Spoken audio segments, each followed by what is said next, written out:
I didn't give a crap. That my kids have more than their step and half siblings. At their mom's house. My ex-wife texted me last Tuesday, asking if we could talk about something important. I knew it was gonna be bad. Because she only uses that tone when she wants something unreasonable. We've been divorced for 6 years now. And the whole thing was a disaster from start to finish. She cheated on me with some guy from her work. And then 3 months later, she's pregnant and swearing up and down it's mine. I told her, fine. But I'm getting a DNA test the second that kid is born. 2 weeks later, she suddenly had a miscarriage. Except I found out from her sister that she actually got an abortion. Because she knew that baby wasn't mine. Then she had the nerve to tell everyone. I stressed her out so much. I made her lose the baby. The divorce got ugly real fast after that.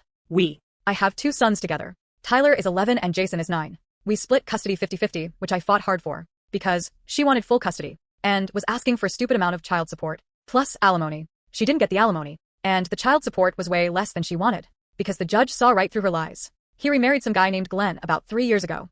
He already had 2 kids from his first marriage. A 13-year-old girl and a 10-year-old boy. Then her and Glenn had a baby together last year. So now there's 5 kids total in that house. Here's the thing. I make good money. I'm an engineer, and I've been at the same company for 12 years. I got promoted twice since the divorce. And I'm doing well. My house is nothing crazy, but it's nice. 3 bedrooms. And I turned the basement into a gaming setup for the boys. They've got a PlayStation, an Xbox, a good TV, a mini fridge down there with snacks and drinks. Their friends come over all the time. And they basically live in that basement on weekends. My ex-wife and Glenn are not doing as well. He works in retail management. And she does some kind of administrative assistant job. They rent a smaller house and all 5 kids are crammed in there. The boys share a room with Glenn's son when they're over there. They've told me it sucks because there's no privacy. And the baby cries all night.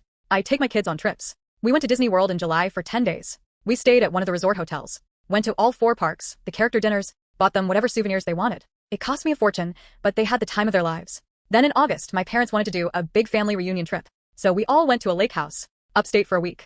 My brother and sister brought their kids. And we rented jet skis and went tubing and had bonfires every night. Tyler and Jason still talk about that trip.